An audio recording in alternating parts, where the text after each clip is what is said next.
Hey, what's up? This is Christiano Can, and this is another episode of the Candid Can Podcast. Today, I have a very special creature.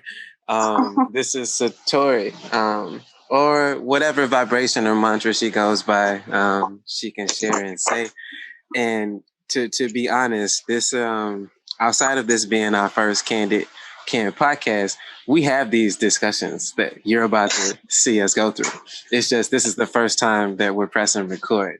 And so today, just to pick up, so since you're just coming in now, what we were talking about is the fact that you're coming into your own unapologetically, more or less.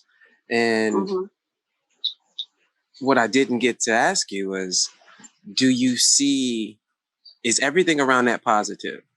Or is there a wave of reaction? Like, what has been the reaction to you being unapologetically you? It's funny because it's positive and negative. It's negative and then it brings positivity. Or it brings what is needed at the time. Let's put it that way. Brings what is needed. So, like even with my children, even with the boys, they're like, you're acting like grandma, you're acting like grandma. I'm like, look, that's my mom, all right? Like, I got stuff from her, hey, whatever. I think lately I've just been accepting everything. Like, yeah, my mom gets on my nerves. Yeah, we have our things. But like, hey, I'm a part of her. She's a part of me. And this is what you're going to get,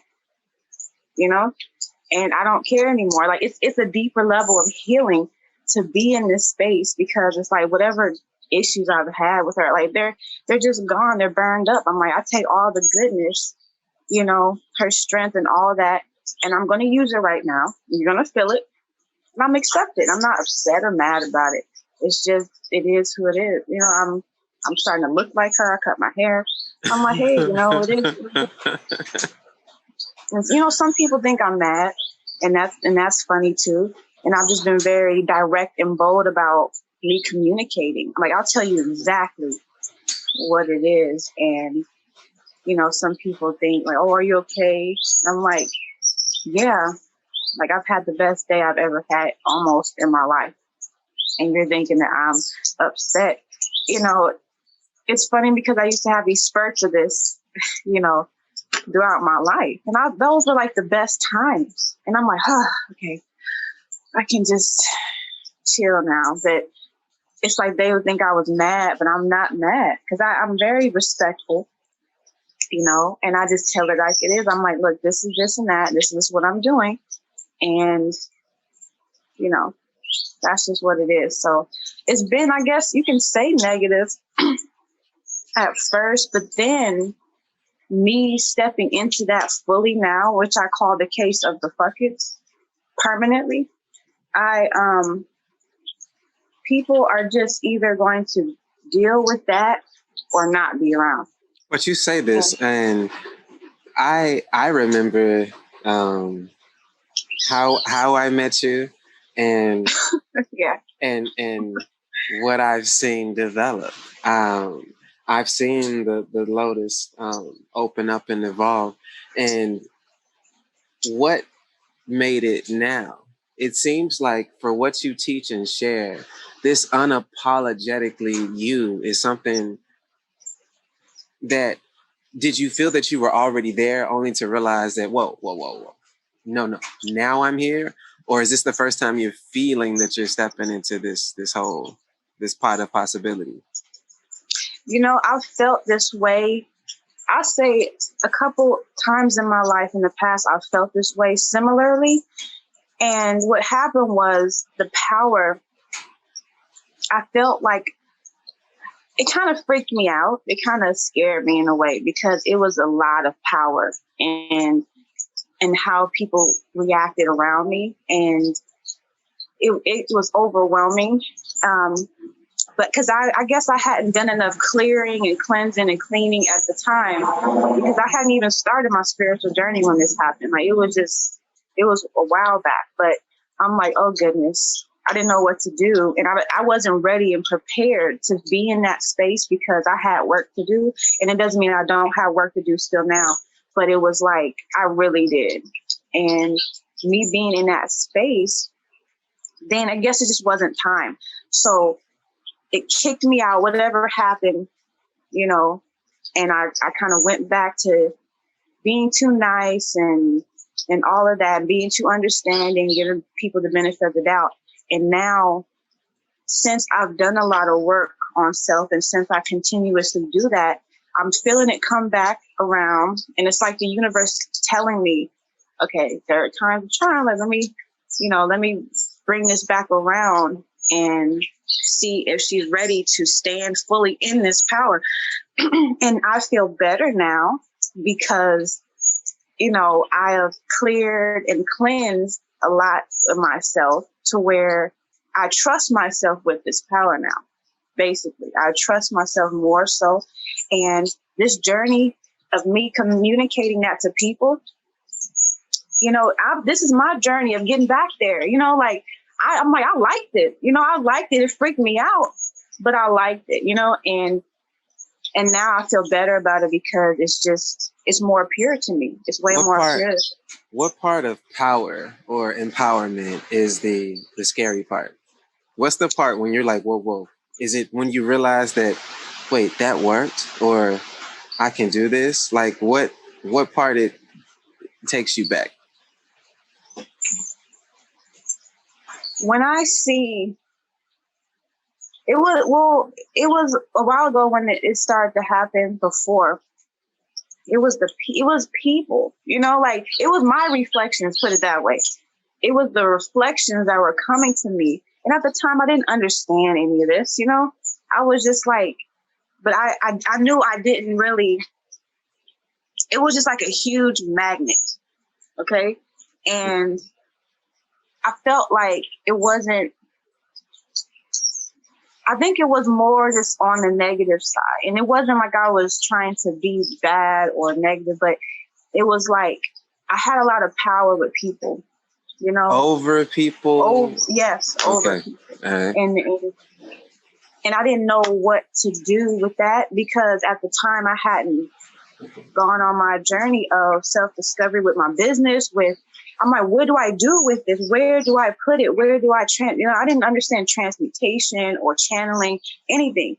So I'm like, in my mind, in my being, it was nothing like good that I could really do at the time. You know, like, I was working all the time. I'm like, what am I going to do? Like, you know, and there's so many ways that things that you can do. So I'm like, okay, I was just attracting all types of people, all in all ways. I could walk down the street. I could walk in the mall, and I just had this presence where people would turn around and just look at me, and like, they didn't even see me, but they turn around and just feel my presence. And it got to a point where I didn't know what to do with that because I was in my early 20s.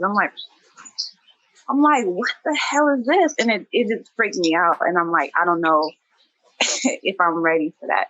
And I just, you know, I kind of just moved away from it. And it kind of happened more in my mid-20s. And then it caused problems because people don't know. They want you. They want your energy. They want to take it. They want you to share it. And it's just like, okay. So I didn't understand boundaries, but basically, like, because I'm like, obviously, if I did at the time, I would have been in that still. Or then I had a partner that didn't understand it, didn't understand me, and they were trying to suppress it as well. So it was about, it was about people around me, and it was about what I was accepting, to me not having the boundaries I needed with people energetically. Now, that's gone. Like, I don't care. You know, like, who's supposed to be here will, and who leaves will leave. They might come back. You know, I have to do what I have to do. And I'm at that point now. Now I'm like, okay, I know what to do if I feel this energy. I have a billion things I can do to channel this energy to. So, you know, now just my education and experience with energy, yeah. Like, it's been way better now. So the only thing that comes to mind when I hear you speak, it goes along a conversation I had last night, but it's like a tree. A tree, once it grabs its roots, I mean, leaves grow and they fall, which are parts of the tree. Birds come and they go. Limbs fall off. The wind comes and it goes. The sun burns and it provides nutrients. But in the end, the tree is still standing. Right. Houses come and go, babies come and go, dogs piss and shit. In the end, the tree is still standing. Everything literally has moved around this thing, or a planet in orbit. I tell people often, I'm a planet. And once you get too close to my solar system, if you are not firmly rooted in who you are, you will get caught up in my atmosphere. And I know this. And my love for people, to let them come and go. I'm not chasing you out of my atmosphere, nor am I trying to pull you in. I am still here. That's why I can still see people once they leave the orbit, they'll check back in. And yeah, I'm good. I wasn't affected. Yes, in that moment we were together. In that moment, you were my moon, or you were a star or a satellite occurrence, but you never affected my orbit or my planet. And those are the type of people that I look for. When you say that you have power over people, one, the power for them to do what, and two, what did you do with that power? At the time, I just... It's kind of like the same question twice, but yeah. What was the power and what did you do with it?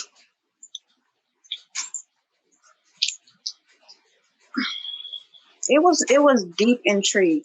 So I felt like I could do anything. It's just I didn't, because it freaked me out. So I had stopped before I got to do anything. And it was,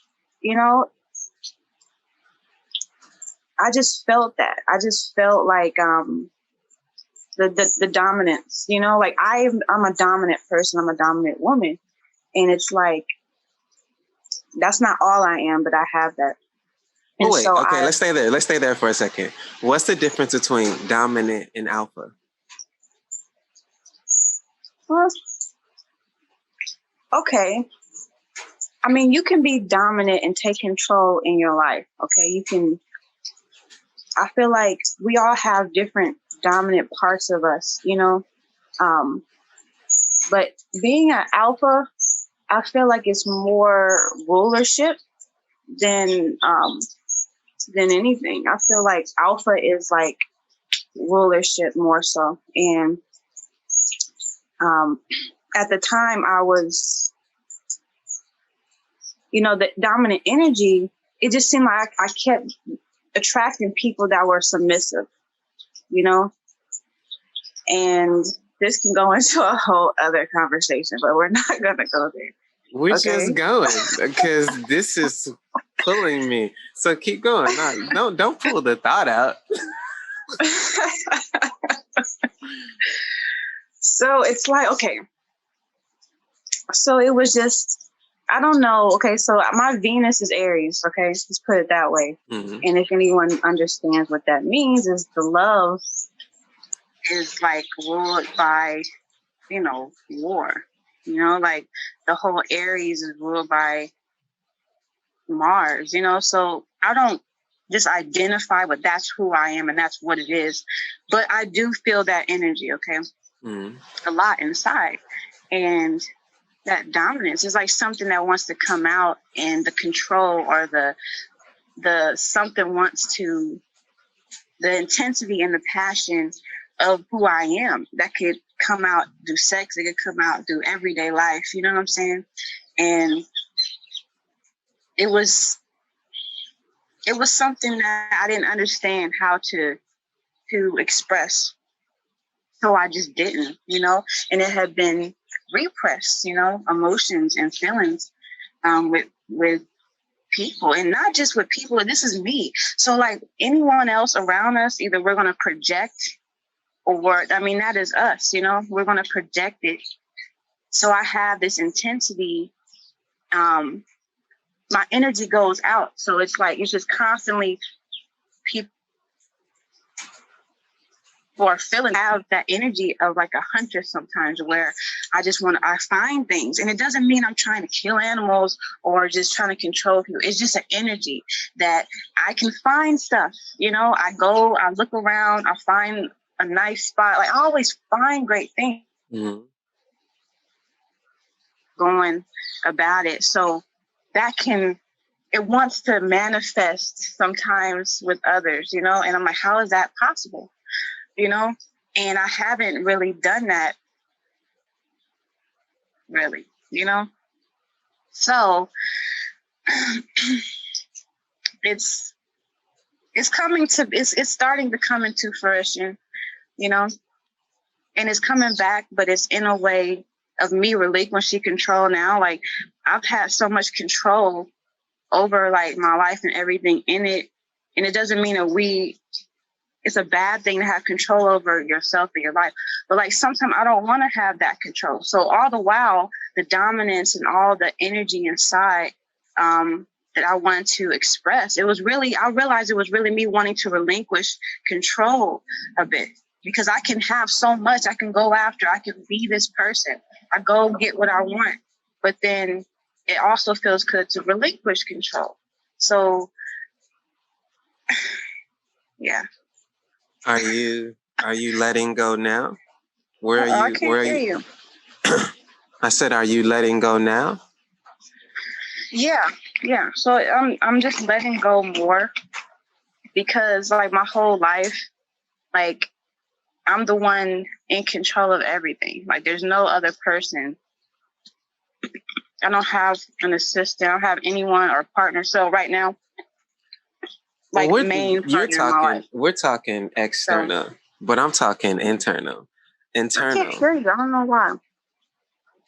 There should not be an issue with my mic. Are you back? Because I can hear you clearly. Hold on. Test, like, test, you're really 1, low 2, 1, now. 2. Yeah? And your mic is, your volume's turned all the way up? You should be, yeah. Okay. Not sure why it would do that. Better? Not really? Okay. Hello? Test. Yeah. Can you hear me? Okay, now I just have to go in and out. That work? You good? Yeah. Okay. So what you just said was about letting go or support on the business side, another individual. I'm not talking about that. I'm talking about, are you letting go, surrendering within? Can you let go of everything that connects you to the outside world? And if so, how do you do that other than meditation? What's another way that you go in to let go and surrender? What's something you recommend or that you've gone through? Like, how do you let go? And what are you letting go of? Well, when I let go, I just feel like I'm letting go of the control or the mindset of thinking that I have control over like anything. Like, even though I have control over myself, but me being a person that's always had to make it happen, sometimes I don't want to have to be that one to figure it out. I've always been that one in my life to like get something in motion. And okay, if I have to work here, I do this, I have to do it. I do what I got to do. You went right back to the outside. I'm asking you about internal releases. Damn it. And you took me right back to this stuff that I know, you know, and we share with others. But how do you let go of what's inside? How do you let go of an emotion? How do you let go of a thought? How do you let go of a hope? How do you let go of a love, of a prayer? How do you get to nothingness? Have you been to nothingness? Do you want to go to nothingness? Like, that's what I'm asking. How do you let go? I go to the ocean. Okay. When I really want to release, honestly, I go to the ocean. I get in the ocean. Okay. And sometimes I do some Tai Chi or something in the ocean to like consciously release all of the shit I'm trying to release, okay? Because it had become a feeling. So once it becomes a feeling, you have to me, I feel like you have to release it through the body in some type of way, because if you're not trying to manifest it into your life, you have to release it through the body.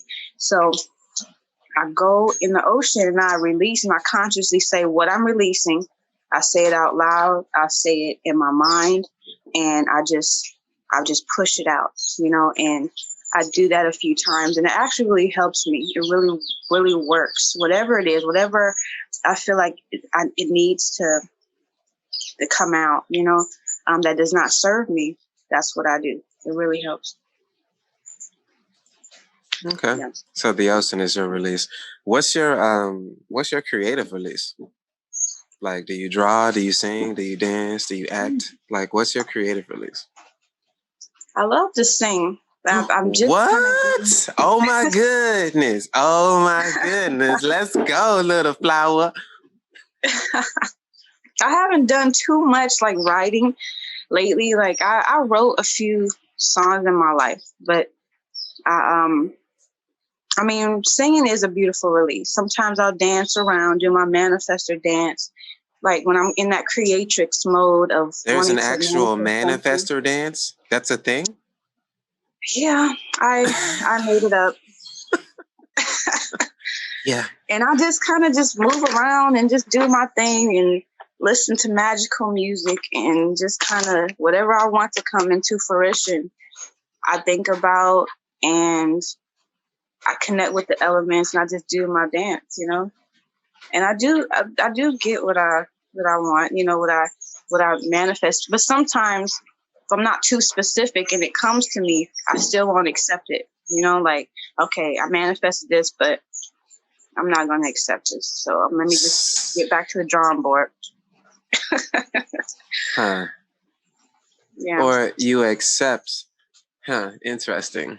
I have this clarity that so often we try and manifest things we haven't created space for. And many times that's because either you truly don't need it or you didn't think it was going to come because you didn't believe in the power of your manifestation. So you didn't even make time for it. It's like, oh, wow, I didn't think it was going to come that fast. So be mindful of what you're trying to manifest. And this is the power of intention. Just the power of intention. It's funny because everything it's like when I write it down, it happens. Like I'm talking about really, and now it doesn't freak me out. It just I realize, okay, but it's maybe it came in a way that I wasn't ready for it to come, and and nothing's perfectly exactly how you envision it sometimes, but still wasn't ready to deal with it, but it's amazing how you can manifest things almost exactly how you write them down. This is what I've been going through lately. And like you said, creating the space for it, that's imperative. So I'm just really seeing what I really, really want. Like things change, like I write something down 2 years ago and then it comes mostly completely. And it's like, I want to do it a different way now, like, and so I accept it for what it is. And I appreciate it coming and I give thanks, but then sometimes you have to let it go. Because you see that you're a powerful person and you can do that. It's possible. And this is why I tell people all the time, it's very possible if you just write it down, if you say it out loud, you affirm it, and something has to happen in your mind that there's no other way. And that's how I always feel. It's like there's no other way. There's no other way. And something happens in my mind where nothing can penetrate that. So then I really get a lot of things. But like you were saying, a tree, I can even view myself as a mountain. Like that's what I actually tell people and say. It's like I'm a mountain. So I don't know what that means to you, you can climb the mountain, you can do different things on the mountain, like you're saying, all these birds and animals, but it's still a mountain. It's interesting. The fact that you switched to that versus the tree is that I used to sit at the beach anywhere from 2 to 6 hours a day, day in and day out. After I left the farm, I went to either to the beach or to the basketball court. And I didn't speak to people. I would just go on my bike with the machete or walk the beach, and I would sit and play amongst the sand and the seashells. And so it's funny that you transition to a mountain instead of sticking with the trees, because this is what I think of mountains. Is they make me think of what my nickname used to be. They used to call me Water, because they say, Christiano, you flow in and out of situations like water. And what is water? How does water look at a mountain? It looks at it like the sand that it will eventually become. Water turns mountains into sand. Yeah. It takes a long damn time, okay?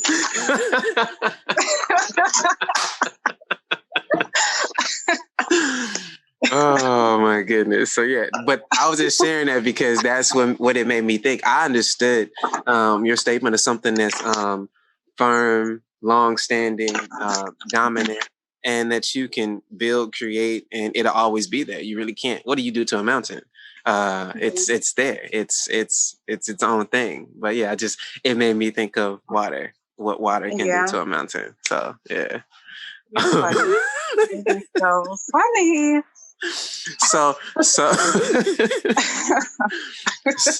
now that I have it on recording that you sing, what is it that you sing along to, or what are you singing? Like, do you just hum sounds and vibrations? Is it an artist? Is it a certain song? Is it a style of music? What do you like right now? Sometimes I'll start the humming, and then I'll start thinking of a song I could sing. Like I might listen to a beat, and then I just kind of start humming at how the song could be, and I might record it, and then I'll add words later. That's kind of how it is. And then my music, if it's just my music from my soul, it can be like a Rihanna type energy of music, put it that way. I don't know what that means, but it sounded great, and I think a lot of people will know what you meant. What do you mean by Rihanna type energy? Is it the way she sings? It can be a little like intense. It can be a little. I might tie you up, real quick, and give you love. Oh wow! Wow! That type of music, like it's kind of like. Sit down, okay, listen to what I'm saying. It's like the control thing. So I hear it. Now, this is the first time I've ever heard your dominant control side, ever. And it still comes through your soft, subtle voice. But this is the first time I heard it as subtle as it was. Yeah, I'm going to just tie you down and give you love. Like, what? Yeah, I hear Dominatrix all over that. Like, this loving, I'm just tie you down and give you love. Okay. I got you.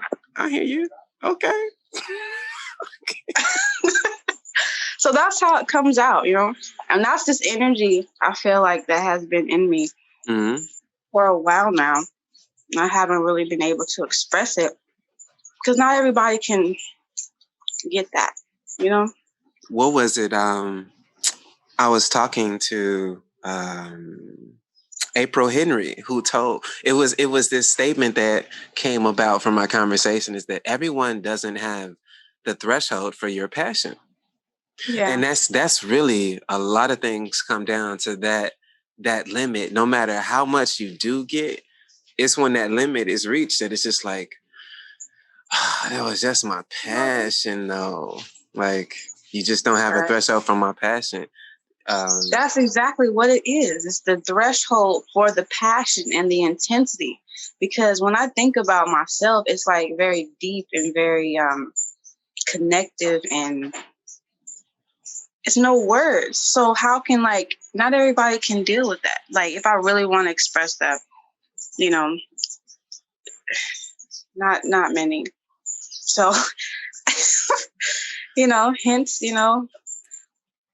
me being with myself right now, but I'm not going to change that, especially at this point in my life. I'm just going to express it. I'm going to draw whatever to me so I can do that. Well, if you're a mountain, they will keep coming. The birds will keep making nests. The goats will keep climbing. The water will keep running, and the sun will keep shining. So, just if you're truly a mountain, you're gonna be there. When you look at this strength of you, this passion and purity of you, and now this unabashedly unapologetic you.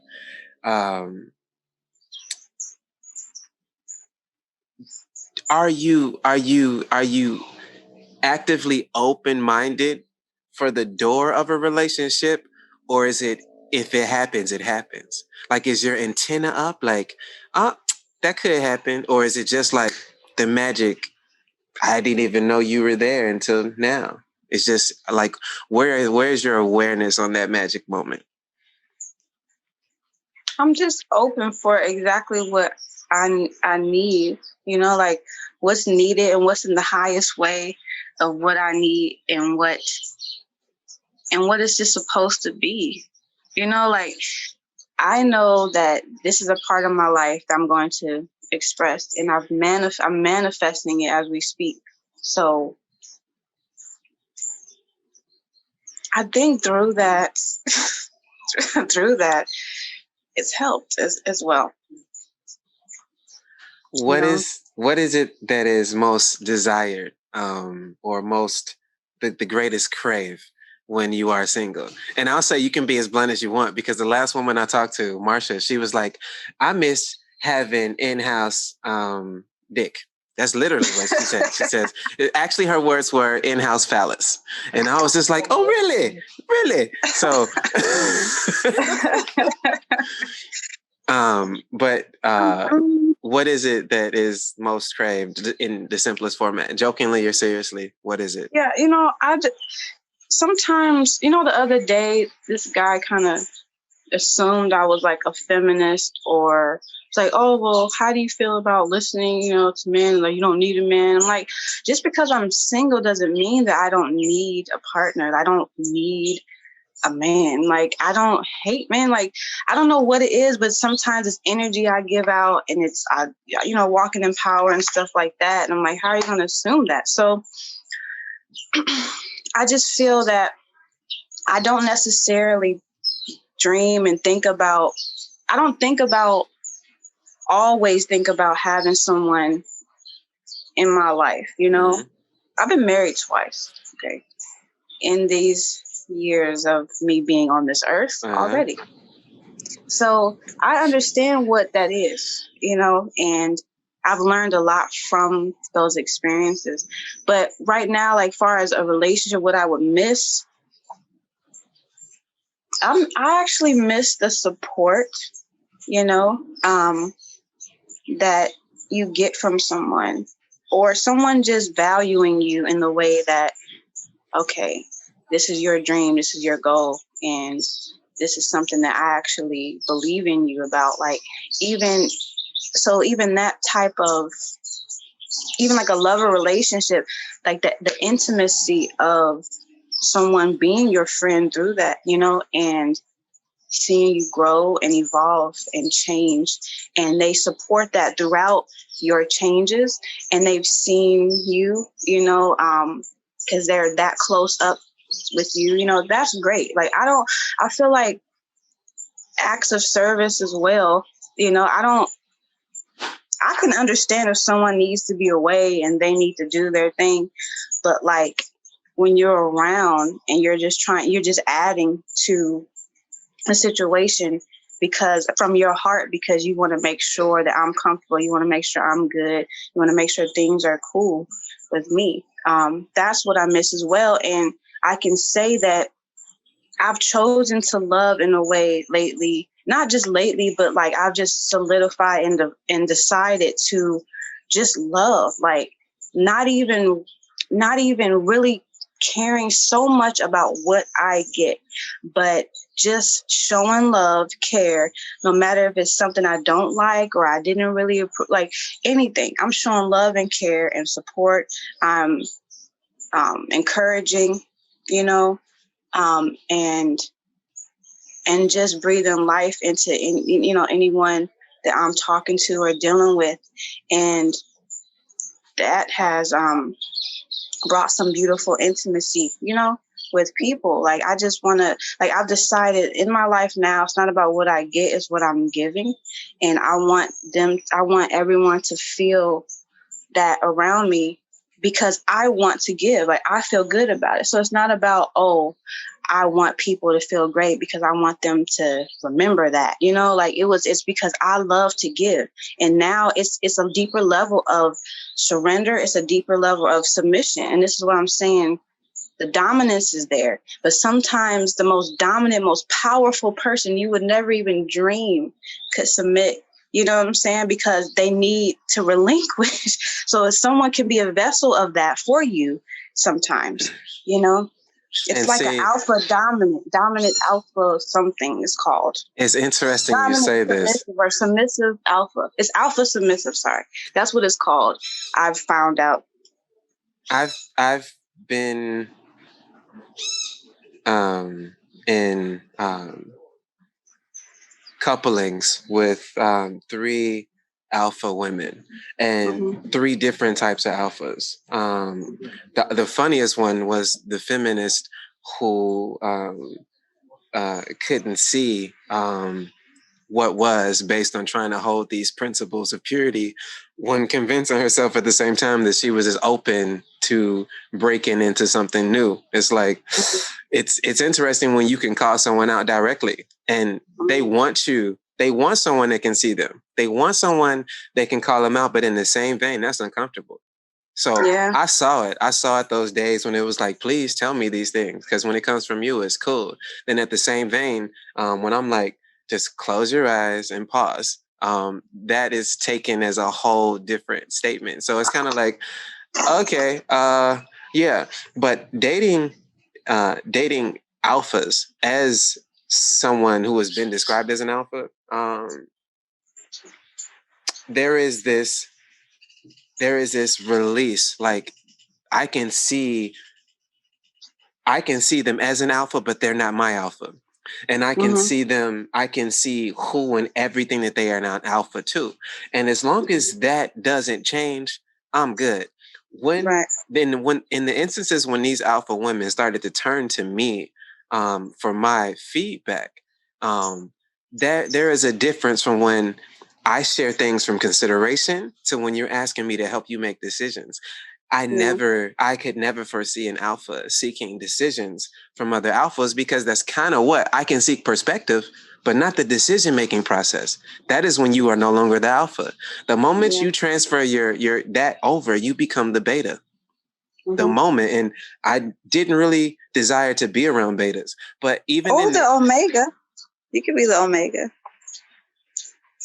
Yeah, we can play with this. This is true. This is true. And I look at that. I listen to people that are self-proclaimed alphas until an alpha walks into the room, and until an alpha walks into their life. Like that's something that's natural. So it's like being called this and that. You can say whatever. You can use all these words, but once your energy is felt, it's like alpha. Like, I know an alpha man when I step in his presence straight up the first time. So it's like, okay, I understand that. Doesn't make he's better or worse. You just feel it. Like, you understand. It's just an energy thing, Yeah. And it's nothing. It's not beating your chest. It's like literally you will see the other individual flex for attention. And because they acknowledge that, whoa, there's something bigger or more in this room or the presence than I. And it's kind of like, whoa. So when you are with someone that has been in the position of alpha, and they walk into the room with an alpha, the change in body language and so much, it's so interesting to see. And I've gotten to see this so many times. You're like I remember the moment I'm trying to get these words right because we talked about this earlier, and I think you feel what I'm saying. Yeah. I remember the moment I saw someone reevaluate what it meant to be an alpha. And I actually grew with this guy later because he came to see that I was never a threat to him. I was never a threat. If anything, I see you for where you are, and it's just a matter of sharpening. Like, we don't have to be in the same area. That's why alphas spread out. They spread out, and they take care of certain areas and certain processes. And once that was that accord was reached, I saw this dude like with me, and our relationship just blossomed because our conversations weren't contentious. It wasn't trying to outsmart, outpower, outdo anything. It was more of this is who we are when we're next to each other, and how can I make sure that every time I meet you and we separate, you leave with something to build and grow on. And that's what it has become. So if anything, rather than submit, there should be a submission or a submission for growth. You should get an application. Like, okay, cool. If you the alpha and I'm learning, give me some notes to proceed by. So it's funny, but yeah, dating a feminist, a self-proclaimed feminist, is very interesting when you're me. I mean, so you said you've had 3 different alpha women. Like, what attracts you to these type of women, though? Like, it's something, obviously. I wasn't attracted to them. And here's the thing: I don't have feelers or radars or a type, and that's what throws people off. If people looked at the people that were around me, every person says, "I would never see you with them." Every single time this happens, and my thing is, well, you don't know what I'm seeing, and that's okay. That's the thing. You don't know what it is, and so you're typecasting based on how I look, how I speak, who you are. You're really projecting, and so I didn't know these were who they were. I didn't meet them in any capacity. It was when we met in that spark of interest. And from there, I get to see their lives unfold. I got to see family members, friends, associates, and I saw how and what position they sat in these circles. And I was like, oh, okay. And just, I could see the difference. So it's a vibration that connected us. But I'm one hell of a specimen. And I know this. I don't second guess it. I don't try and prove it. And if you get close enough, I will paint the prettiest picture for us to be in a world that is all ours. That's the magic, is that I don't care if it's 1 or 1,000. I have the power to create our own world. And that is if you choose to stay in. The moment you jump out of our world, everything changes. Just as soon as the same way it came to be, it changes just like that. And there's no going back. There's no hopping on the ship. It's like this is a whole different realm. You don't jump out of this. So So there's no jumping back, huh? No jumping back. Just we can continue and become something else later. And that is something that I feel is interesting when it comes to relationships. People are like, oh, it's over. And it's like, well, I don't look at it like that, but you can't. I can see that this is what it is now. This is me now. That's you now. That was us then. And who knows what happens in 2 months, 2 years. You don't know. You just don't know. Right. I don't like that. It was like, oh, it's over and forget you. And like, I think that's kind of juvenile to like, because we can be so much to each other, for each other. And sometimes people jump into stuff, and that's not what it was meant to be with that person. So you revisit it and then you see, okay, that's why you're here, so I've actually dealt with that in the past, but, just really taking your time and understanding why someone's in your life, like that's a beautiful thing, and then of course it may turn romantic or something sometimes, but, and all in all, everyone has a purpose. So a lot of people miss out on the grand purpose of people coming into their life because they just want to be mad, because they didn't have the control over the person, or, you know, they were projecting things that they needed to heal from within themselves onto you, and you need to do this and that. And it's just, you know, so you just have to, allow people to be who they are in your life. You know, you can't, I don't know. I just seen it a lot with people that they just want to come in your life. That it has to be this or nothing. You know, like, well, no. How it starts is this lie. The lie is, oh, wow, since you're new and I don't know much about you, I just like everything. It's this lie of, oh, la, la, la. And me, I'm not like that. Like, I take you as you are. And I know that I won't like everything about you. And that's okay with me. I'm okay with that because I take you as you are. I met you in this flesh and you were thinking, doing, and being. And I was thinking, doing, being. And we were just thinking, doing, being. And it was awesome. Then all of a sudden, something clicks in one of person's heads where, hey, I'm thinking about the future. And this thing is still thinking, experiencing, being. It's like, this person's already here making plans and stuff. And so this thing is still thinking, being. And so by the time they get here, they should be like this. And this person's like, hey, are you ready yet? Hey, you should come closer. And it's like, whoa, what's going on? What's all these changes? Change should be natural. It should not be contrived. You should not try and clean the path so that you veer this way with someone. And that is what happens. People want to create these unisons. And that's the scary part about parenting, is that if you can't do it in your relationship with someone, you have that control and influence over a child. And you don't really see that. I see that with people, and I just have to keep my mouth closed because that's not me. I'm going to give you more freedom than it makes most people comfortable. I was talking to one of my favorite people, and she was like, you know, after we had our moment, I had to realize that in the rest of my relationships, I wasn't as free as I was with you. And I was like, well, what do you mean? She was like, well, you know, when me and you would go out to the club, you would go to the VIP and talk to everybody and just chill. And I would go dance, talk, socialize, because that's what I do. And if a guy asked to buy me a drink, I'd be like, yeah. And I would come ask you what you wanted, and I would bring you a drink. So he was literally buying me a drink and you a drink.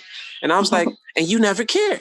You didn't care if I danced with people. No, and I was like, no, I mean, you're leaving with me. So it's like, go do what you're doing. Like, even if I wasn't there, you're coming back to me. All that stuff in the middle, as long, in all honesty, I don't care what you do, as long as it doesn't affect who we are. And that's something that people get caught up in, this exclusivity and all these doubts. And what are you doing when you're not with me? As long as what you're doing when you're not with me doesn't come back into the moment when you are with me, why would I ever care? That's like when people try and backtrack your whole life. That's what people get lost with me when, like, you won't tell me this and I don't know that. You didn't know that when I met you. You didn't know that the first time we did this. You didn't know this. You didn't know any of this until now. Like, you still don't. So what are you really asking? You're asking these constructs that exist from the people around you and these things you're trying to build that weren't needed. This isn't going to make us better. We're going to make us better. And so, but she told me, she's like, I haven't been as free as I have. And it was other things. But her first example was the fact that, just going out. She's like, I remember when I dated right after you and I went out with this guy and I did that. He was so pissed. He was like, what are you doing? What do you let? Don't be buying my girl a drink. And she was like, whoa, calm down. What's going on? And I never thought of it. It doesn't cross my mind.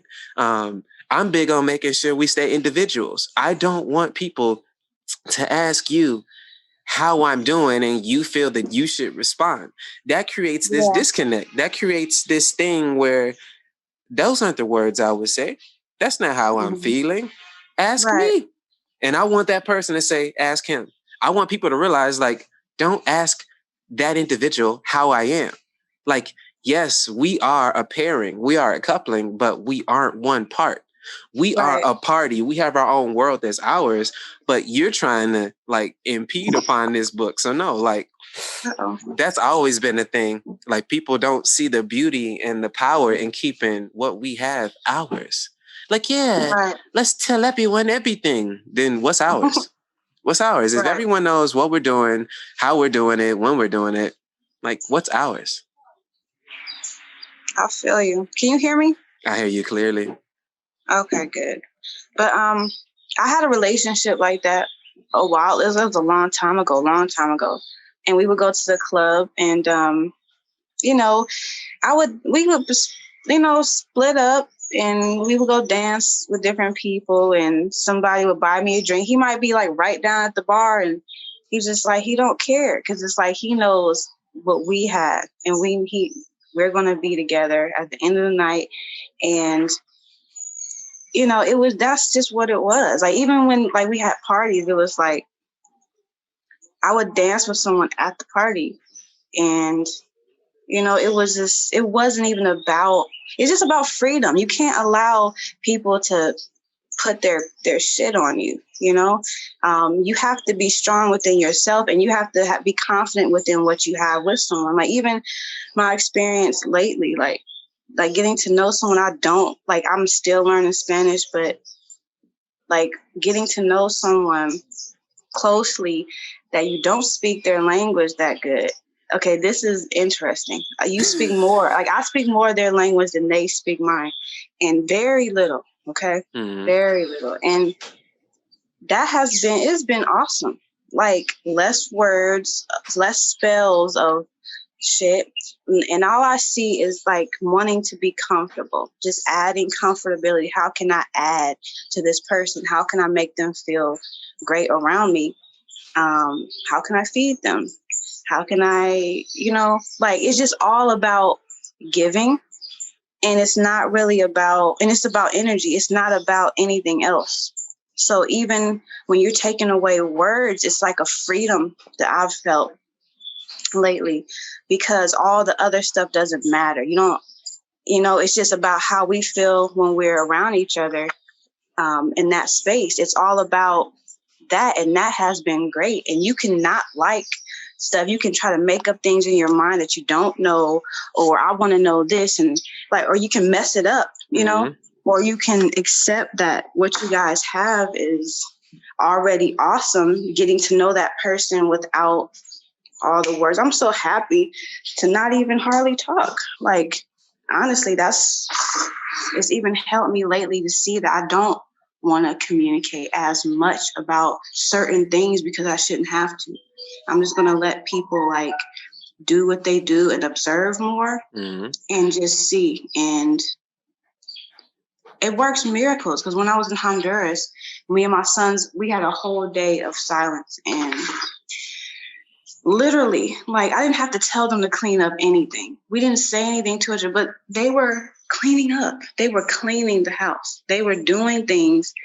They were trying to find things to do, because the spells weren't there. The words weren't there of mom wanting this, or, okay, I know she's going to, let me try to get away with this before she says something to me.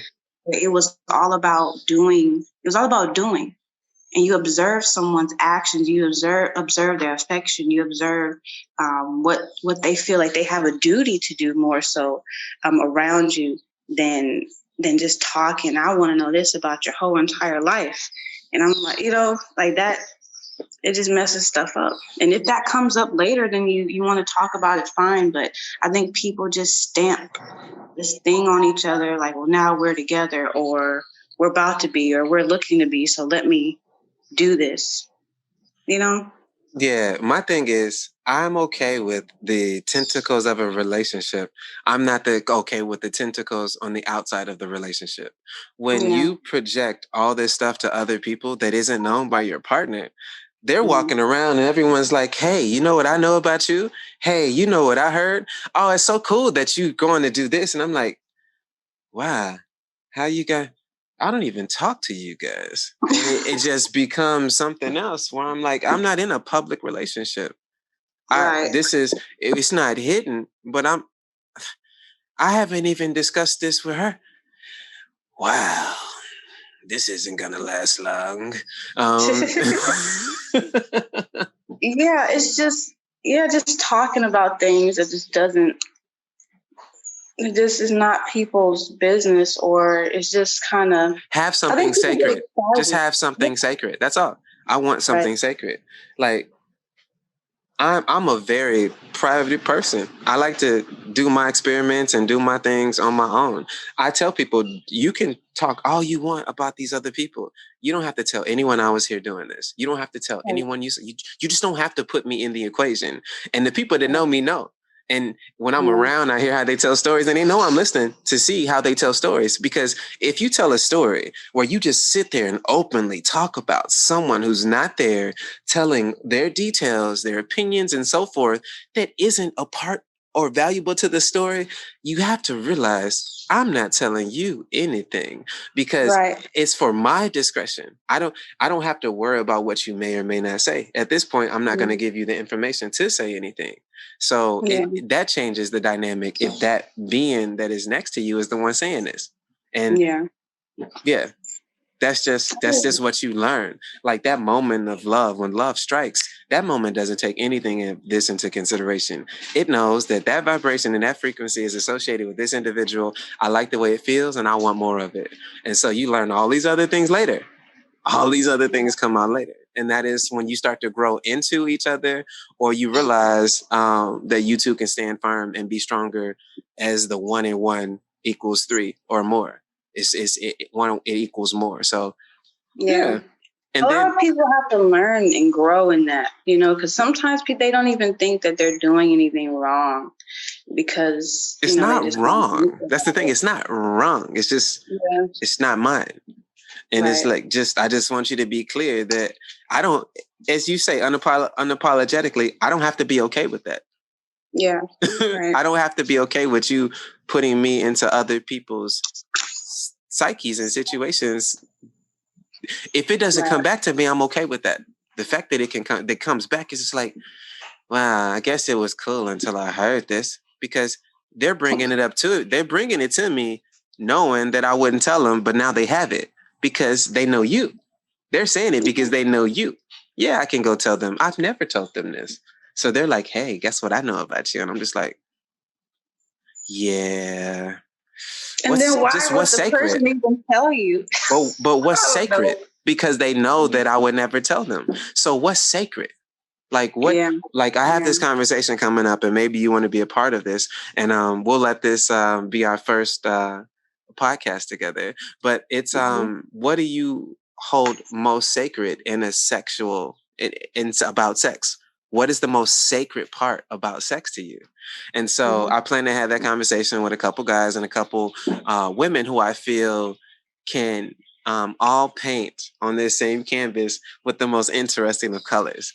And so if you're up for it, I want to leave it on that cliffhanger. I welcome you to join. My name is Christiano Can. This is